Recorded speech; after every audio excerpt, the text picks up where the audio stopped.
हमारे साथ हैं उप मुख्यमंत्री केशव प्रसाद मौर्य जी। ये बताइए कि क्या प्राथमिकताएं होंगी, सरकार जो है किस तरह से लोगों के हित में काम करेगी। सरकार की प्राथमिकताएं पूर्व निर्धारित हैं। हमारा जो लोक कल्याण संकल्प पत्र जारी हुआ था, उस लोक कल्याण संकल्प पत्र में किए गए एक एक वादे को पूरा करना, ये हमारी सरकार का संकल्प है। माननीय प्रधानमंत्री श्री नरेंद्र मोदी जी के नेतृत्व में विशेष तौर से जो गरीब कल्याण के लिए, जो गरीबों की सेवा के लिए, जो नौजवानों का उत्थान करने के लिए, उनको रोजगार के अवसर उपलब्ध कराने के लिए, जो माताओं बहनों की सम्मान और सुरक्षा के लिए, जो अपराधियों और माफियाओं के खिलाफ कार्रवाई के लिए जो सारे वादे हैं, उनको पूरा करने का काम करेंगे। शपथ ग्रहण के बाद आज पहला दिन है। आज तो आप लोग पहले दिन से ही लोक कल्याण के काम में जुट गए हैं। नहीं, निश्चित तौर से शपथ लेने का मतलब यह है, और सरकार की दूसरी पारी शुरू हो गई है, तो जो वादे हैं उसको पूरा करने की दिशा में ही आगे बढ़ने का एक सरकार का संकल्प है।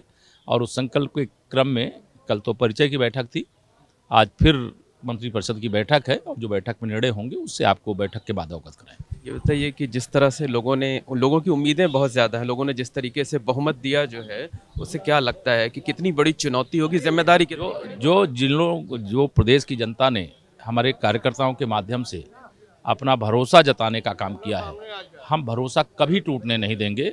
और 2022 में अगर हम 273 में हैं, तो 2024 के लोकसभा चुनाव में हम 75 प्लस के संकल्प के साथ फिर से माननीय नरेंद्र मोदी जी को देश का प्रधानमंत्री बनाने के लिए हम लोग जनता के बीच में रहेंगे। सरकार के कामकाज से आज ही जो है से ही आप लोग लोकसभा चुनाव की तैयारियों में भी जुट जाए। नहीं, हम कभी ये विश्राम करना, तो ये विपक्ष के लोगों की आदत है कि चुनाव हो तो पिकनिक मनाओ चुनाव की, और चुनाव हो जाए तो फिर घर में सो। हम लोग तो जनता के बीच में चुनाव के समय भी रहते हैं, चुनाव के बाद भी रहते हैं, चुनाव के पहले भी रहते हैं। एक अंतिम प्रश्न यह है कि विपक्ष ने जिस तरह से कल शपथ ग्रहण समारोह का बहिष्कार किया, लगता है कि आगे सदन चलने देने में या जो फैसले लेने हैं उसमें सहयोग। मुझे लगता है कि विपक्ष का जो नकारात्मक आचरण है, शपथ ग्रहण के दिन कोई भी सरकार शपथ लेती है, हर विपक्षी दल के जो नेता होते हैं उनको आमंत्रित किया जाता है और वह शपथ ग्रहण समारोह का हिस्सा भी बनते हैं, लेकिन श्री अखिलेश यादव जी ने उस शिष्टाचार का भी पालन नहीं किया।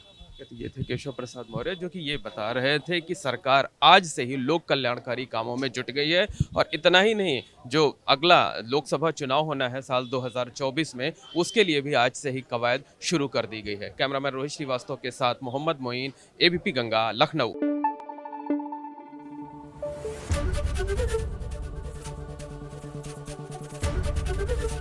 एबीपी गंगा, खबर आपकी, जुबान आपकी।